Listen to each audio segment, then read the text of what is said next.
I got the bloodlust. Me too. I want to kill. Let's kill.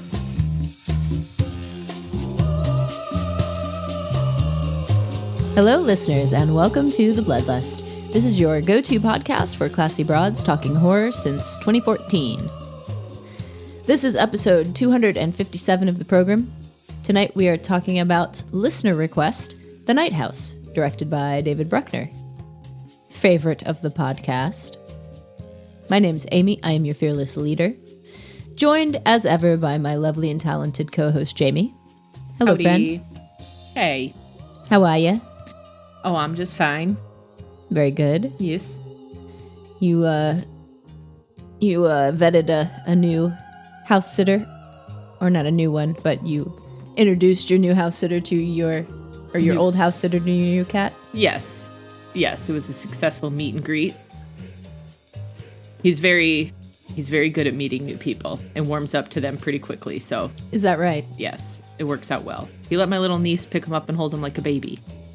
Wow, Yeah. that's a good boy. It is a good boy. Kind of strange for a cat. It's quite strange for a cat, especially a kitten. Mm-hmm. Like Usually a they're kitten just that age. that crazy age. Yeah, they're crazy and kind of skittish, and Demons. They're Yeah. demons. I Well, think he good. just assumes everyone has treats for him because he's a food whore. Well, who isn't? Exactly. I just had 3 helpings of dinner. Oh, well, how nice for you. I'm quite full. I will eat a little dinner after this.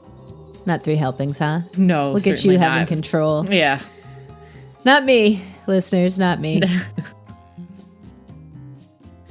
I'd like to make 2 corrections at the top of this episode. Let's hear him. When I listen back to edit, I find things that I've said that I don't know why I said them because they're wrong.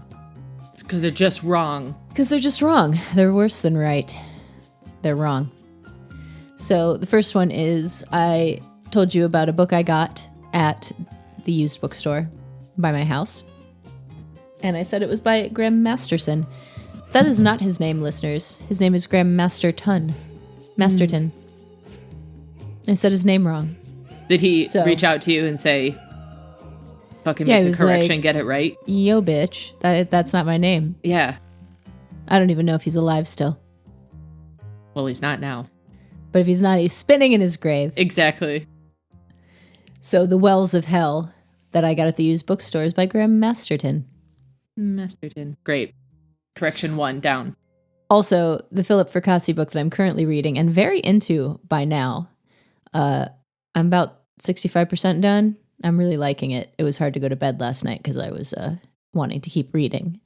It's called A Child Alone with Strangers. Not At Home Alone Just with alone. Strangers. Yeah, Okay. but I did get the author right. Praise Jesus. Well, great. So I just wanted to say that. Sorry, sometimes I make mistakes. Well, we all do. Don't beat yourself up about it. It's too late. I already have. I know you were eating your feelings with those 3 helpings. Yeah. My feelings are delicious. Wonderful. That's all that matters. Yeah. Actually, I was having gnocchi. Speaking of Aw. which, speak of the little devil. Well, yeah. If people didn't know, that's my kitty's name. Yeah. And my Denny's name. Little Gnocchi. I love him because that was the name of a little kitten on the cartoon Courage the Big Red Dog. Clifford the Big Red Dog. Courage is a different dog. Courage is the cowardly dog. Yes, Mm-hmm. but on Clifford, the Oh, I didn't Italian know that. restaurant owner has a little kitten or a little cat, and her name is Gnocchi. Very cute. Yeah. Listeners, our roundtable for tonight is about acting. Acting. That's right. You have to say it like that. Mhm. The theater. Any kind of acting, really. It could be TV. Could be movie. Day-to-day acting. But I was, yes, the masks that we all wear in our Yeah. day-to-day lives. Those count too. No, not those. Specifically in horror. What are some of our favorite acting performances in horror? Jamie, would you like to go? Oh, sure. Well, Hit me. I I can. I'm not in the same room as you, but I will tell you. Metaphorically hit me. Okay, great. I will start off by saying I think Florence Pugh's performance in Midsummer is still probably hands down one of my favorite acting performances in a horror movie. Yeah, I agree. No matter how many times I've rewatched it now, her acting in that that opening scene where she finds out about her family is still so intense and seems so realistic and painful that it gets me every single time. And her performance throughout the rest of the movie is also really great. Yeah. But like that one in particular is just so convincing. And I feel like for a horror movie, though it's not surprising that it's Ari Aster, because he seems to be really good about getting solid performances out of leads. Yeah, look at Toni Collette. Exactly. That's another great performance. Yep. So I would say, well, that would have been my second guess, but that seems like an obvious one because I feel like we've talked about that a lot. But I think hers is the flashier of the two, but I really liked Florence Pugh's performance. I agree. In Midsummer. I think it's good. And I think one that deserves mentioning, even though it's not a lead role. Actually, it has two really solid performances, and we talked about Silence of the Lambs with our last episode. And of course, Jodie Foster is great in that too. But I think the fact that Anthony Hopkins is in it for such a short period of time, yet is such a memorable character, is very telling and just speaks to his acting ability at playing and like embodying the Hannibal Lecter character. He's so magnetic in it. He is. Every nuance that he makes, every nuance that his face makes, and every inflection of his dialogue is perfect. It's such a cool performance. It's spot on, and it makes sense that people can easily believe or feel or be convinced that he's in the movie time-wise more than he actually is. Right, because his presence looms over the whole thing. Right, but really he's only on screen for such a short period of time, yet you can't not be just like totally like engrossed in his performance. It's probably one of my favorites, but that's also because that's without a doubt one of my favorite movies. Yeah. We've talked about that one 2 weeks in a row. How about that? Last week and this week? Yeah. Yeah. That's a good one. 2 episodes in a row, I guess. Yeah. Yeah. It deserves talking about. It's a great movie. I fondly remember the first time I saw that movie. So it's one that just sticks with you. That was the first R-rated movie I saw in the theater. Well, it's a good first one. I illegally snuck in to see it with my friend Amber because we had read the book. We were 11. And so we bought tickets to see. That's right. And I was very anxious the whole time. Sure. Because I was afraid I was going to get caught. So it just adds to the whole experience. It did. Yeah. Well, those would be my two. If I had to pick a third, and this is one also that just kind of like hit me real hard because I watched it when I was younger, would probably be Kathy Bates in Misery. Yeah, what a terrific performance. Because it was terrifying. And she was both like, I think it was just the fact that she could be so sweet. And like, she was just this super fan who was bubbly and nice. And then. And earnest, yeah. Yeah. And then so quickly just changed. And I think it was just a very memorable, well-acted performance. And I think that, there's a scene in particular that sticks with a lot of people in it. And some of her lines that she says, like, you dirty birdie. And she's just so unsettling. He didn't get out of the cock-a-doodie car. Cock-a-doodie car. Yeah, it's one of my favorites. I was a rewatch a lot when I was younger. Plus, I think it was like always playing on some channel. That and The Shining for some reason. I just remember watching a lot, but I love that one. That's a great one. I think with her performance in Misery and with Anthony Hopkins in Silence of the Lambs, I can't think of or I can't imagine anybody else playing those parts. No, You know not what I at mean? all. No, I can't think of anyone. And I know people, really like, I don't even know how to pronounce his name, Mads Mikkelsen. I feel like it's pronounced differently than that, but it doesn't matter. Is it? But I could I be didn't totally know that. just assuming it's like a Jake Gyllenhaal sort of thing, where like it's really like Yahulahe or something. It's Houlihan, actually. Houlihan, yeah, whatever it is. But I feel like he had a lot of folks say that he has really good portrayal of Hannibal Lecter in the show Hannibal, but it's never gonna live up to or be anywhere close to Anthony Hopkins' version of it. It's just like he is just kind of he is Hannibal Lecter, yeah. Yeah, it's iconic. That was going to be mine as well, but I have another one. Great. In Rosemary's Baby, I especially love Minnie Castevet, the neighbor. Sure. That is one of my very favorite performances of any movie, horror or no. I just think she's so funny. The delivery of all of her lines is so perfect. Yeah, she's like the perfect, like, busybody in your business neighbor. And she's so, like, harmless and just that caricature old lady. Yeah. That it makes the whole thing that she's orchestrated so much more ominous, and so much more impactful, terrible. Too. Because, it's just, you would never expect it. This lady? Really? This lady? Yeah. And that's what's so perfect about it. And my favorite great one. is just watching. Every time I watch that movie, I get a kick out of watching her reactions when other people are doing stuff. Like, she's not the focus of the scene at all, but just like watching her eat cake in the scene where they go over to where where Rosemary and Guy go over to their house for dinner for the first time. Yeah. Every reaction on her face, just the way that she shoves cake in her mouth, it's so funny. Yeah, she's a delight. She's just an all-around delight. And that's just one of my very favorite performances ever.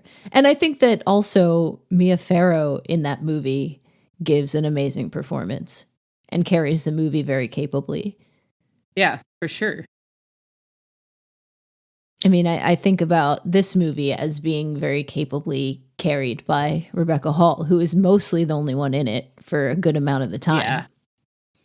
I mean, I think we'll obviously probably say it multiple times, but I think Rebecca Hall is very underrated, and maybe just enough people haven't been exposed enough to her. I think she's pretty amazing in most things that she's in.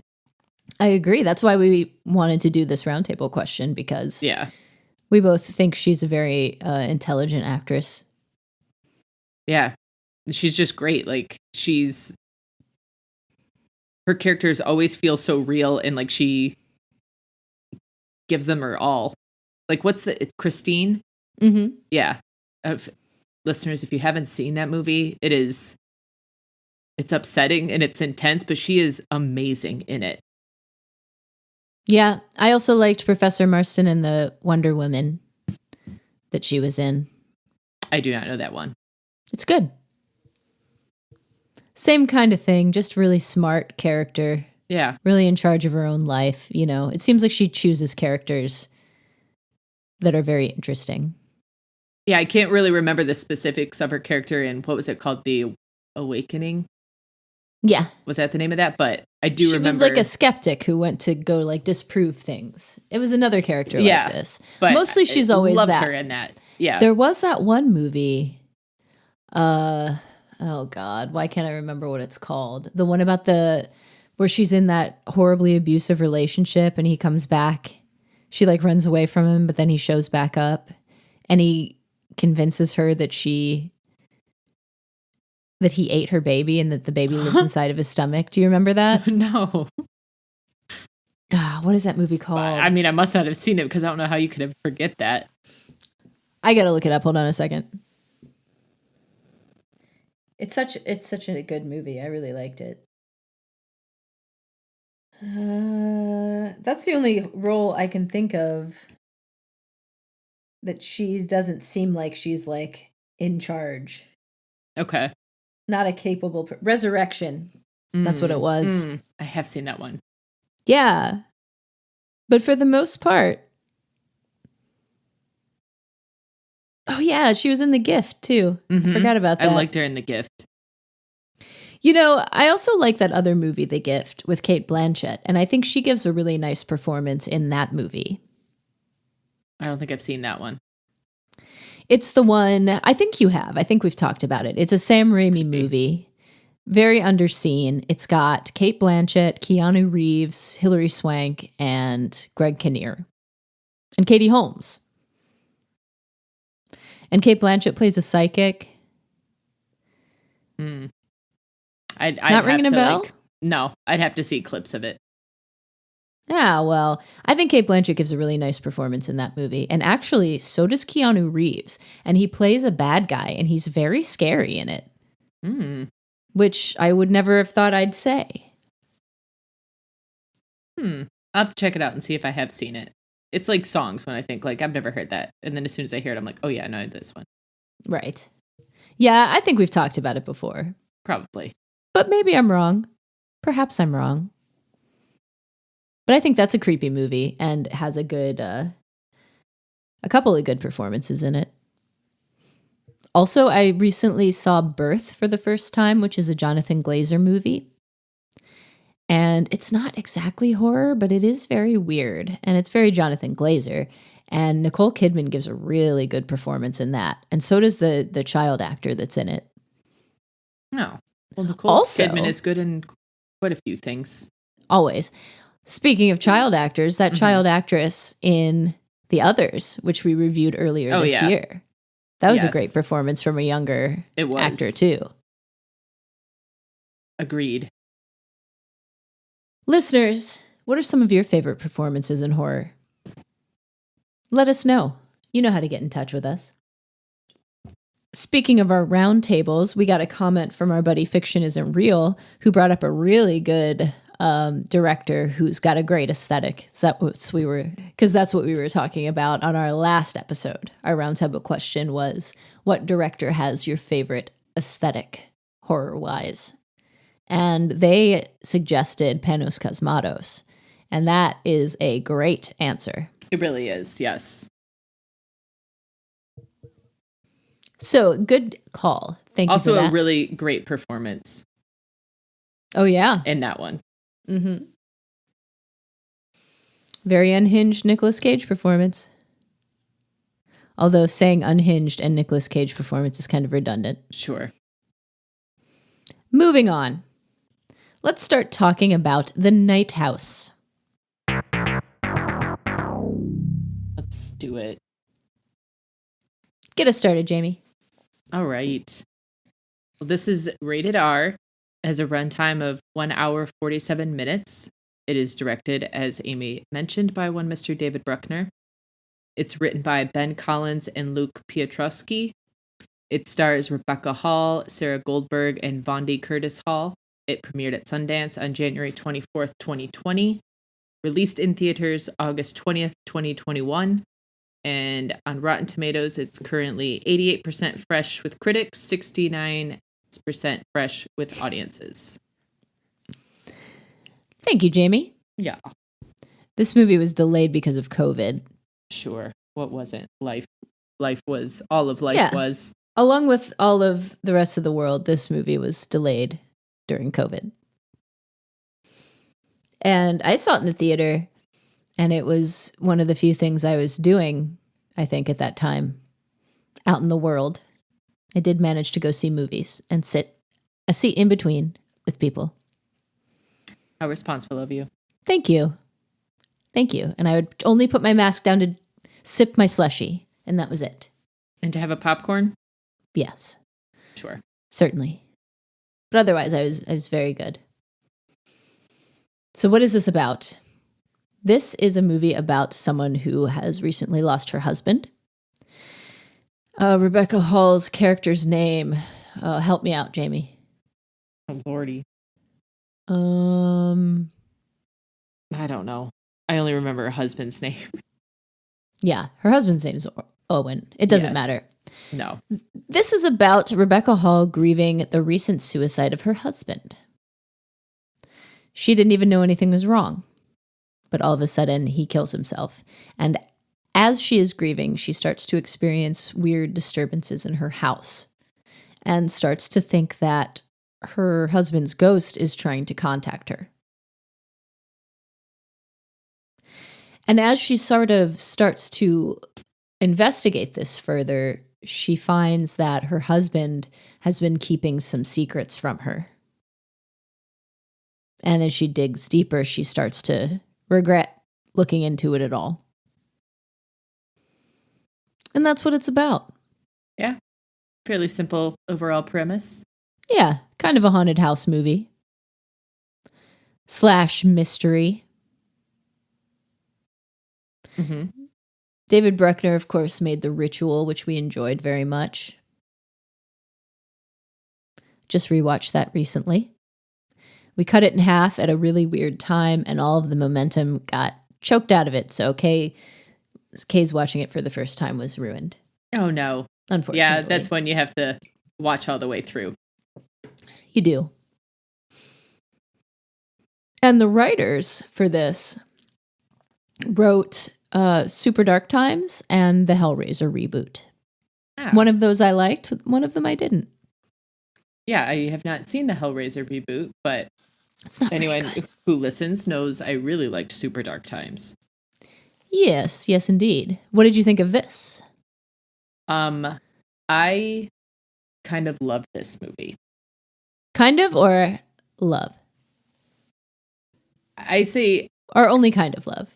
I kind of love it. I have some issues with how it ends, but it doesn't take too much away from my overall love of it. I think when I texted you and others, like when I watched it the first time a handful of months back, like this was a movie that legit scared me during it, like, or at least just made me feel very uncomfortable. Very good. And like I needed to switch a light on. Not that I was worried those things were happening. It was just very good at creating a tone and an atmosphere and an overall feeling of like worry and dread. Like there was something happening that wasn't explained, and it felt different than sort of your typical run of the mill like paranormal ghost haunted house stories, because it had this sort of very interesting and sort of nuanced character exploration with her and with regards to grief and depression and how she's working through her own experiences and her own feelings of those things after the suicide and how she's coping with that and also learning these things at the same time, like how all of that is sort of she's working it out. And it's not mentioned in the synopsis, but her character has an experience, I think it was when she was younger, where 17. when she was 17, where she died. She was dead for, I think it was like 4 minutes, Mm-hmm. and then she's brought back. So that definitely comes to play. It plays a larger part in the overall like reason why certain things are happening Mm-hmm. in the story. But I also liked that the overall plot, it's not so much that it's ambiguous, but it can be explained in two ways. Like you could see it in two different ways. You can see it as a very sort of literal thing. Like certain things are in her head and it's part of mental illness and depression and possibly too much brandy and substance abuse and, unresolved mental things from your past or unresolved dealings with trauma. Or you can see it as a straight up just sort of supernatural, Right. haunting type movie. And I think as a viewer, like neither one is explicitly like the correct way to watch it. And so I think that's what makes it really fun and unique, is that it can easily be seen both ways. And they both, in my opinion, are equally as valid. Um, I personally feel like viewing it less the paranormal route, more so on the other end, is more interesting to me, just because the mind is a crazy place. And Yeah. we've always, we've often talked about liking the sort of theme of, is this real or is it just in your head sort of deal? But even if it is just in your head, that doesn't necessarily make it any less real because you're feeling it and you're experiencing it. So it still very much is your reality. Mm-hmm. And I love that kind of thing.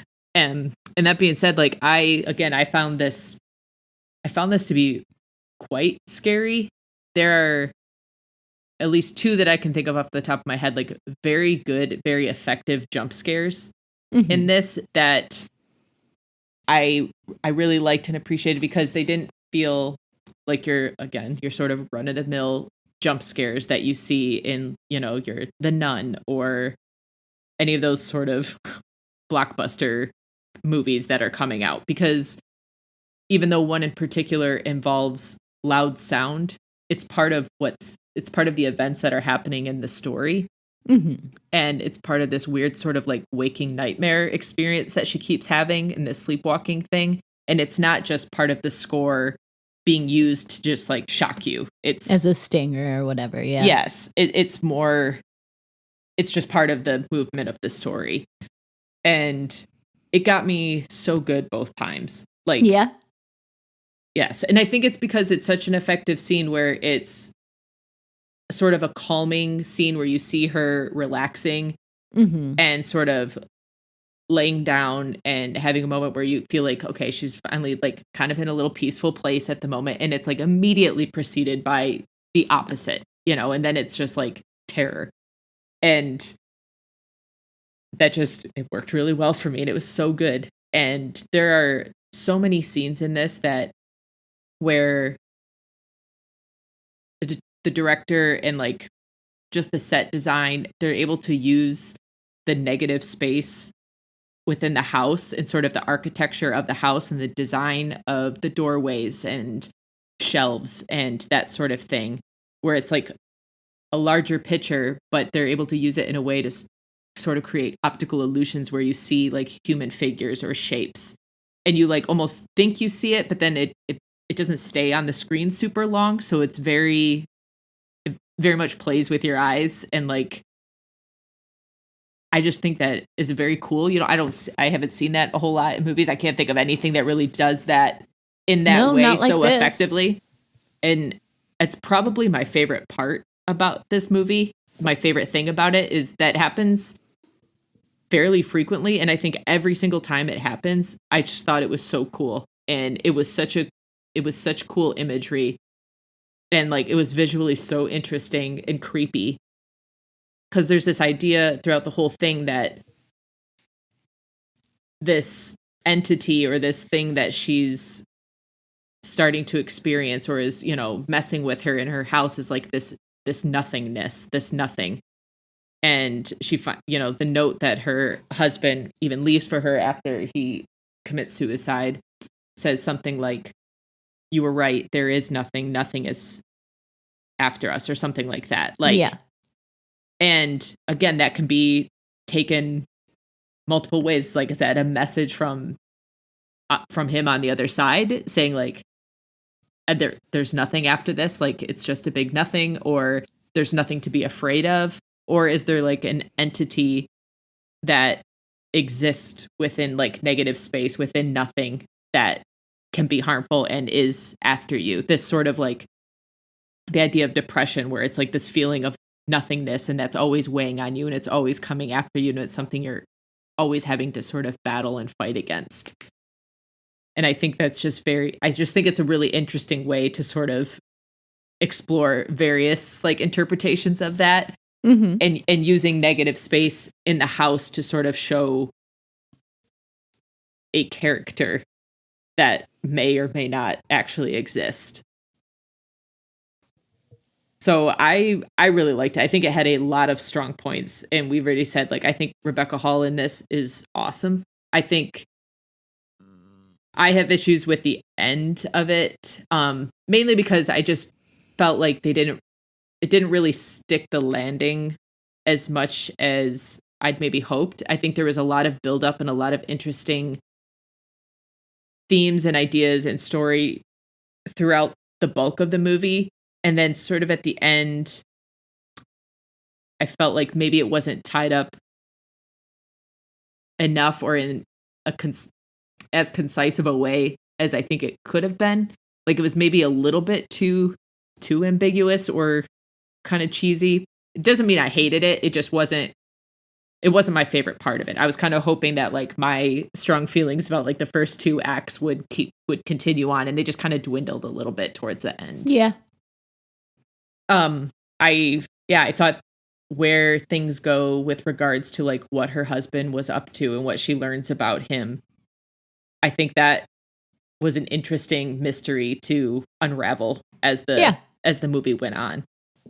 And I think it just added to the whole idea of like, is what she's experiencing and what she's learning, like, is that real? Is there more to that? Or is it a more simple answer than he's back from the dead, or he was trying to do something to protect her from some sort of entity? Like, you know, it's like if you hear hooves, you don't think zebra, you think horse. Like,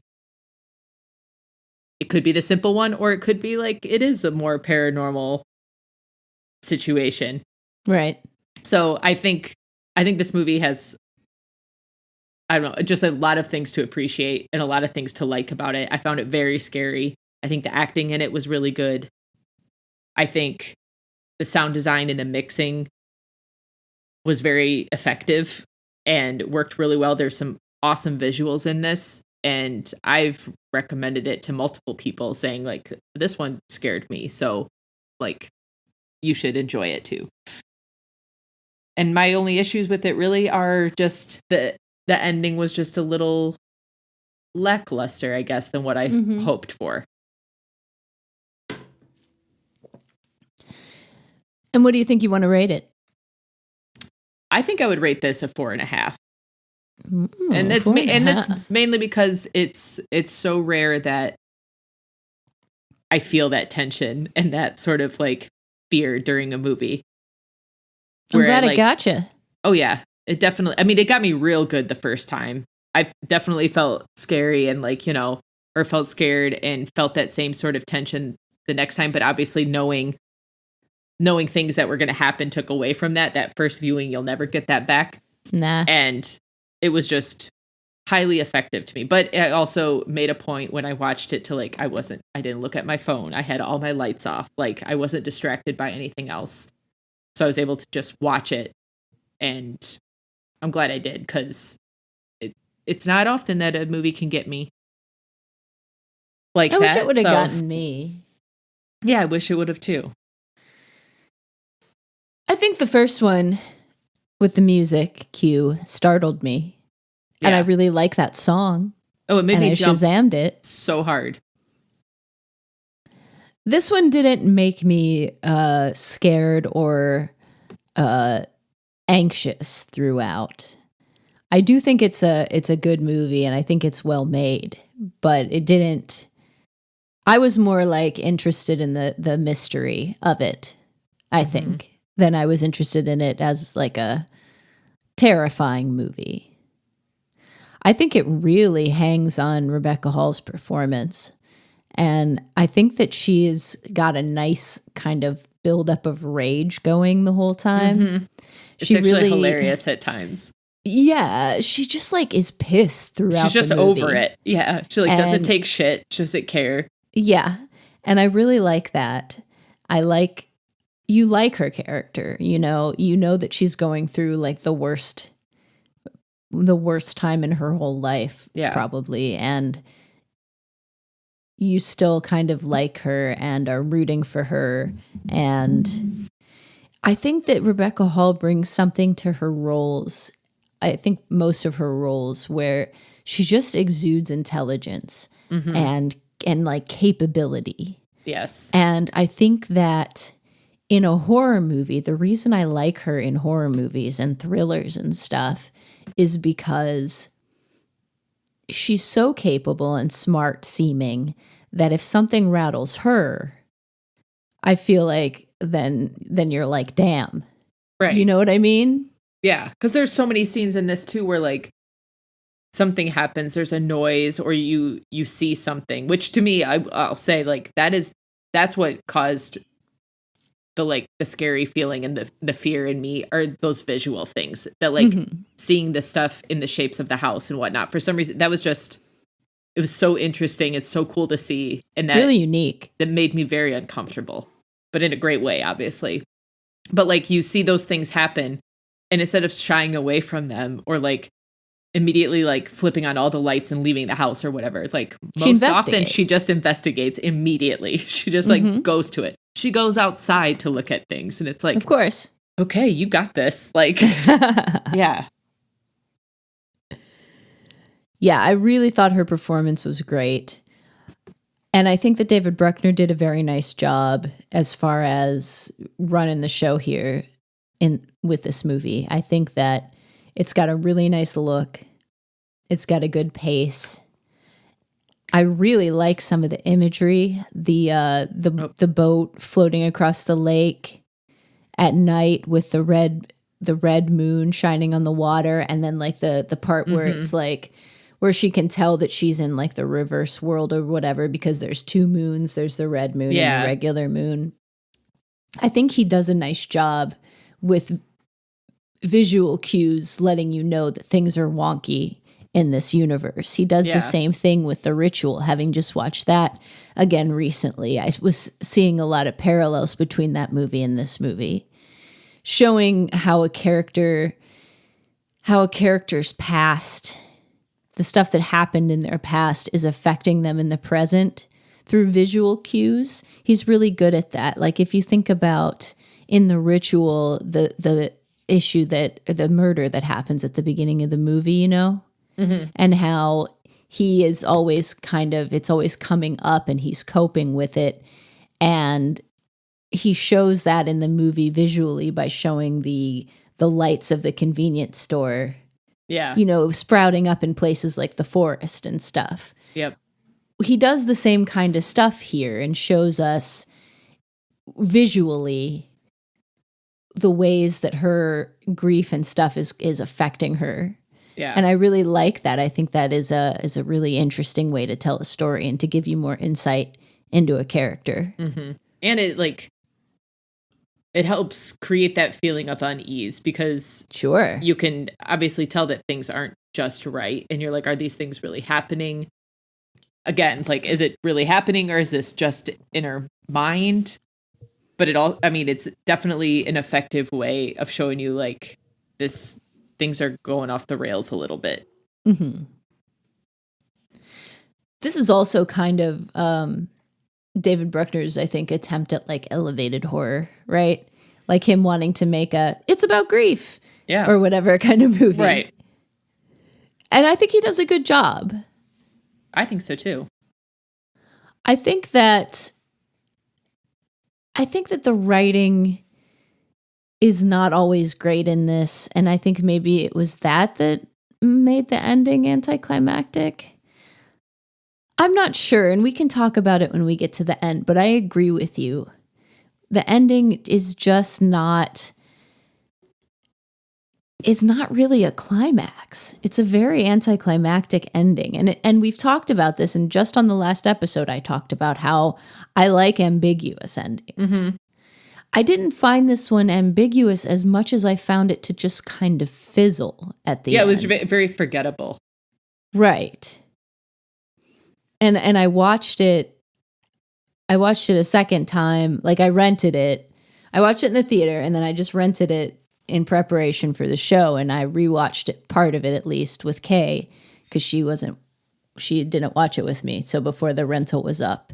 And I had to make sure I wrote the ending down so that I could remember to talk about it. Well, good, because I fell asleep before it for my second watch. Well, fair enough. I wrote it down this time. There were a couple of scenes that I thought were a little bit illogical. Excuse me, that we can talk about. that I wasn't really sure were needed and that maybe just served to be creepy and didn't really further the plot or make a lot of sense when you poked around in them. But I still think it's a well-made movie. I think that I would probably give this, I was going between a 3.5 and a 4, and I think I'm going to say 3.5, although I do recommend it, and I think that other people will enjoy it. And I think that this is a movie that you don't have to be a hardcore horror fan to like. Mm-mm. I think this is kind of a good companion piece to the Invisible Man reboot that came out with Elizabeth Moss. I think they're very similar, and they're very similar in quality, and both have very good lead performances and are both kind of more about something other than what the monster, you know what I mean? With the Invisible Man kind of tackling themes of spousal abuse, and this one with grief and loss. I think that if you enjoyed the Invisible Man reboot, then you'd probably like this. I think that this has some interesting stuff that doesn't, that makes really cool use of space and stuff, like what Jamie was talking about. But that one probably has a bit better of an ending than this one. Mm-hmm. That one has more of a satisfying ending. Although you make a movie about grief, and you can't have a like, oh, everything's fine now kind of finale. Yeah. Because that's not how grief works when you think about it. And I found this like less about grief and more depression, and the like, just the crushing darkness of depression, which in this particular story, in this case, has a lot to do with grief as well. But I think a lot of it, more about suicide and depression. Stuff, you're right.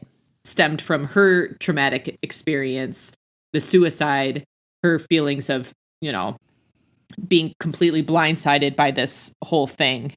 And then in the process, like discovering things that she never knew. Right. And what that is like.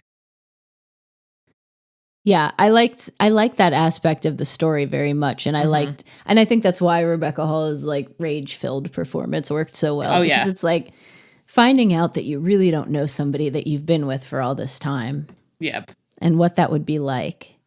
Not only have they left you, they've totally put you in this crazy situation. Yep. But then you find out that they had this whole other life that you weren't aware of. Which is wild. There's a lot going on in the story here. Maybe too much? Could be. And maybe that is why like the ending kind of fizzled for both of us, just because like that was a lot. It was working so well that maybe there were so many themes and so many things they were kind of exploring that it was hard to pare it down. To pare it down nicely for an ending. But again, it wasn't terrible. It just, to me, it was very forgettable how it ended. Yeah. I think that if the ending had been more satisfying, I would have given this a higher rating. I think that it's good, not great. I think this is a very solidly good, not great movie that has a above average performance at its core. Yeah. But I do recommend it. If you want to have like a depression grief marathon, you could watch this, The Babadook. You could watch A Ghost Story. What else would be in that mini marathon? Probably Midsummer. Hereditary. It goes right in there. Yeah. I would like to point out that one of my horror movie pet peeves appears in this movie, and that is perfectly uniform muddy footprints. I've left muddy footprints. My dogs leave muddy footprints. And you know what they never are? Perfectly uniform? Yes. And they also kind of peter out after time. Sure, yes. There's only a certain amount of mud. Right. Unless you're made of mud. And maybe that's what's happening here. Could be. But I have never seen a movie get muddy footprints or bloody footprints or wet footprints correct. Yeah. Yep. As you walk, those things lessen. It takes me out of a movie. It takes me right out of a movie. I don't think I've ever talked about it on the show before. You haven't. If I have, a new one. It really bothers me. Noted. Do better, filmmakers. Do better. Better with your footprints. Only time perfectly uniform footprints are appropriate is in the snow or in the sand. Yes. Or in mud. Or in mud, but not with the mud on your feet, because the mud comes off of your feet and you leave it behind. Right. You are not regenerating the mud. You're not made of mud. You're not producing the mud. Yeah. Listen, I'm not a scientist, okay? And even I can see that this is not correct. That's saying something. Anyway, I'm going to let that go.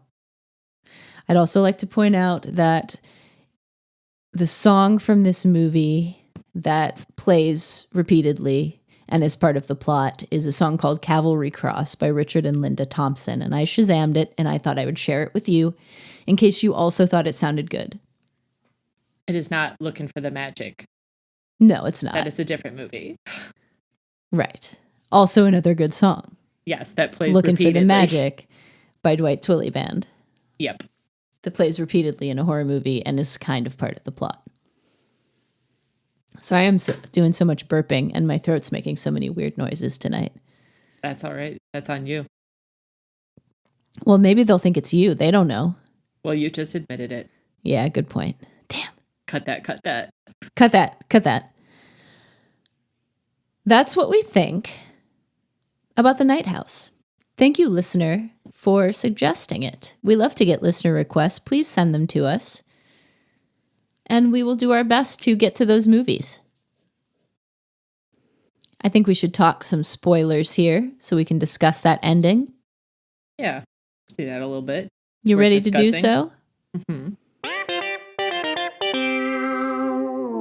So, she finds this house across the lake that is like a janky version of her own home, which was also designed by her husband, her home, and partially built by her husband. But he designed this like mirror image house across the lake and lures women to it and murders them and buries them under the house.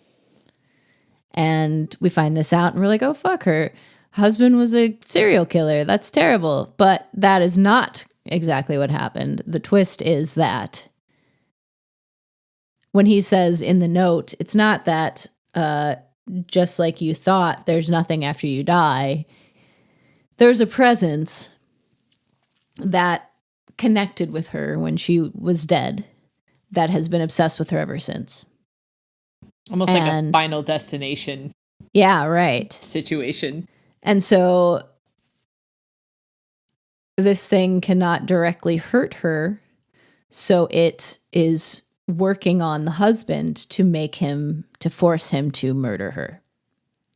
So all of these women who he lures back to the house, who she finds photos of on his phone, thinking, oh, is that me? No, it's not. It's just some tall, willowy brunette with light skin and long, straight hair that looks like me. He was doing that to trick the entity that was after his wife. Now, when I first saw this, I was kind of disappointed because I just wanted him to be a serial killer. Well, that's why I said, like, I think you easily could still see it that way. Explain. Only because I feel like she also could just be seeing things. She could just be kind of like going through a little mental crisis and like there's no real entity in the house that she's seeing. You know, she's just having weird experiences because shit can happen. You can hallucinate things. That's stuff that happens to people all the time and is not an entity necessarily. True. And I think the story of, or this concept that her husband kept killing women that looked like her in an effort to keep tricking the entity seems pretty weak, because it's like, then this is a very dumb an easily fooled entity to fall for it so many times. And I feel like it could easily also be sort of explained. And also, how nice is your husband? Right. I mean, it seems like it could also easily be explained that her husband had this darkness within him. Like he was fighting his own sort of personal demons and had some sort of internal urge or need or want, desire, whatever, to like murder his wife for whatever reason, but he didn't want to. So like his way of coping with that and getting around that was hiding murders of women that strongly resemble his wife. Like, I don't think it's a solid 100% for sure either way, or it could be argued either way. And I liked that it was kind of like, it could be both. Yeah, it could At least be both. I could justify both for me, because I, like you, really just liked it as he was a serial killer. Like that was the big dark right secret. I had this wonderful marriage for 14 years and didn't know that she learned about him and that he had to hide it from her. Yeah. And granted, it's kind of extreme to just build a house and then bury them under there. But what better way to sort of hide that part of you is other than saying like, I'm building this secret house. If anyone catches you, you know, like I built my own house over here. So now I'm building this. He kept it from his wife, but she clearly was dealing with her own things. She never picked up on any of this while they were married. So it stands to reason she wouldn't have picked up on that. Well, I guess it could kind of work that way. If you think that when the entity starts physically throwing her around in the third act, that just occurred in her mind. Sure. Why not? Fine. Here's what I don't get, though, if that's not the case. If the entity couldn't hurt her physically prior to this, what changed? Why did he have to influence the husband at all if he could just hurt her himself? Right. It could just hurt her itself. Yeah, I agree with that. That didn't make a whole lot of sense to me. Because if the thing could hurt her itself and the husband was aware of that, then the husband killing himself wouldn't make sense. No. I feel like lack of sleep combined with copious amounts of brandy combined with mental things going on, being in a house all by yourself, having such two traumatic things happening in your life, one very recently, also learning these things. I don't think it's like out of the realm of possibility that she hallucinates some stuff and is having just some sort of breakdown episode. Not saying that like I'm convinced that's what's happening here. I just like that it could be arguably interpreted either way. I like that. I like that we can do that. You're right. I think that also better explains away that inconsistency with the entity all of a sudden being able to physically touch her or harm her in some way. Or like maybe she's just hallucinating that moment. Because otherwise, yeah, you're right. Like that doesn't really track. Like we don't see anything change that now is making that a possibility. Right. Or was the entity not doing that the whole time because the husband was killing these women? But if that's the case, then what happened between the time when she was 17 to when she got married, when her husband started killing women? Like, where's this dormant stretch of time? Right. Where the entity didn't do anything. Yeah. And there's no indication that she had any sort of visions or these sort of experiences while she was with her husband. While they were married. He died. Exactly. So it seems like that was very much a triggering event. Like things were happening during her marriage that she was unaware of. And then once he's dead, that sort of triggered something within her that sort of set off these sort of crazy experiences. I like this interpretation much better Great. than it's a invisible ghost. Yeah, I do too. And there's nothing wrong with the invisible ghost. That's fun too. But I think it's far more interesting to think like you're having some sort of personal crisis experience and your mind is having a bit of a breakdown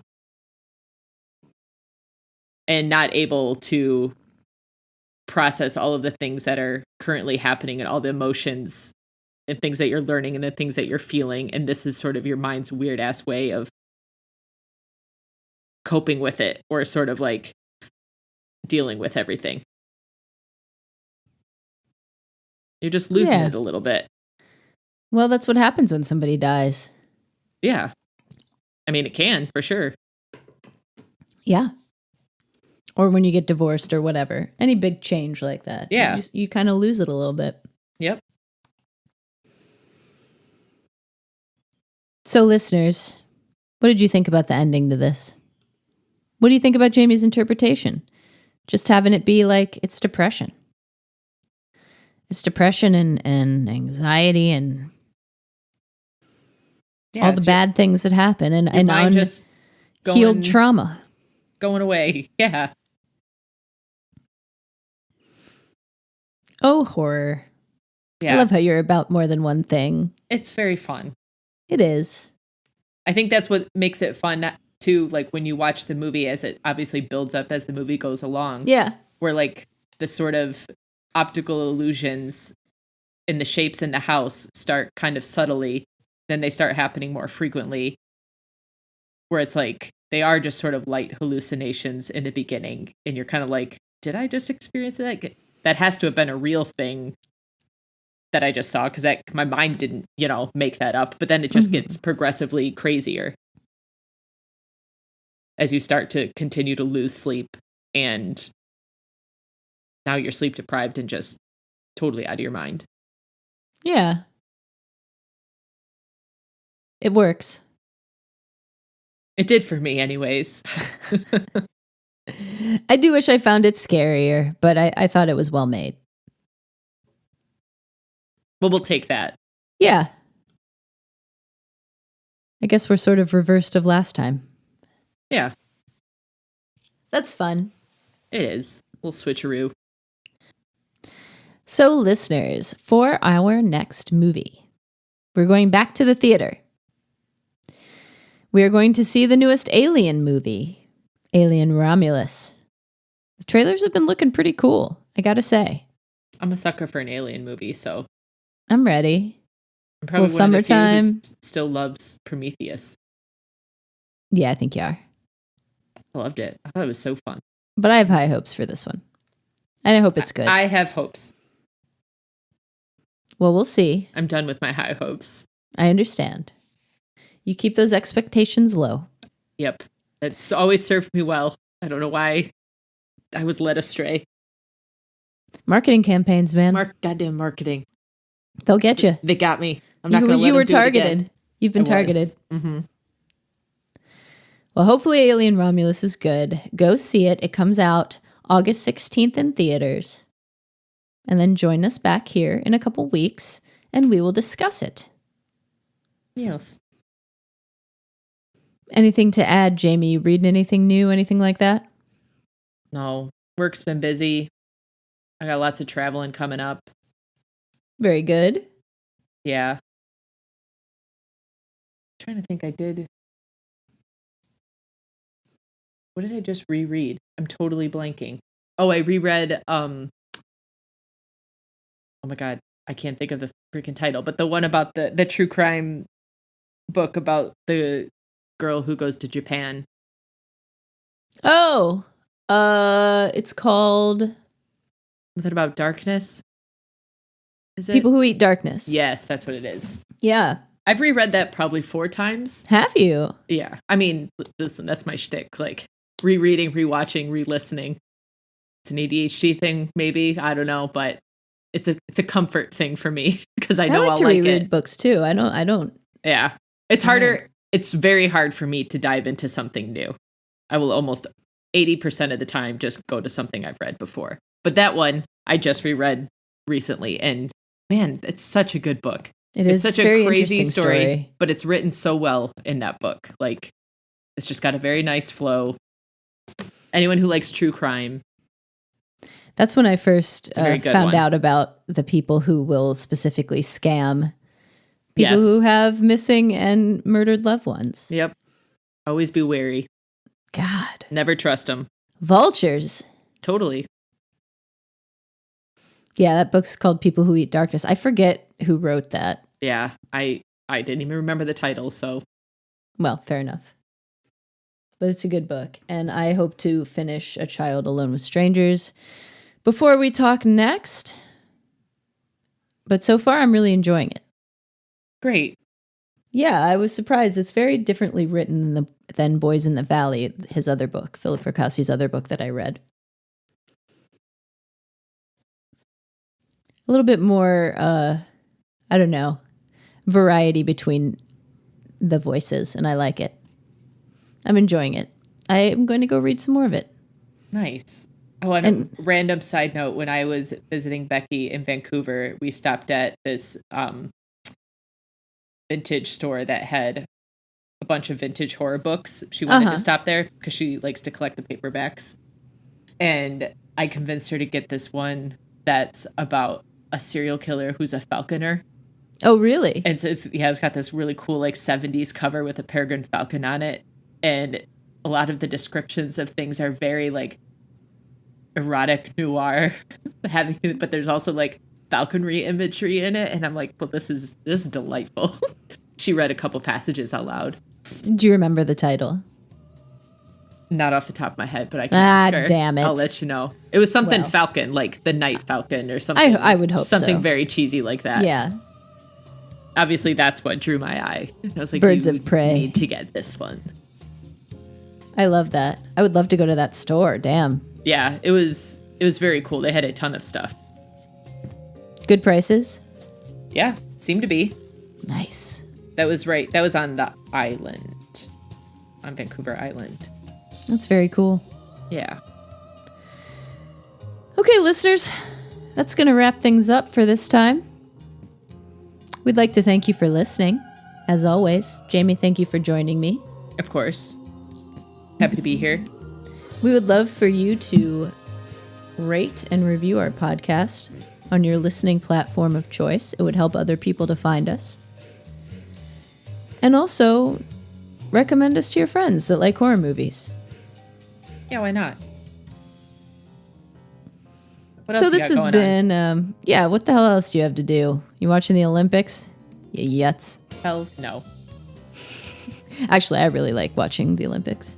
I used to, and now But I don't just have cable, so couldn't care less. I'm sure I could care less, but I don't care a whole lot. I'm like, I'll catch highlights of things I want to see. Yeah, and all the memeable stuff I'm sure I'll find out about the next day on the news. Exactly. I just can't get into it enough to sit and watch anything. Except House of the Dragon. Getting good? Which I'm loving. There's just, last episode was a lot of cool dragon action. Ah, I liked very it a good. lot. Mm-hmm.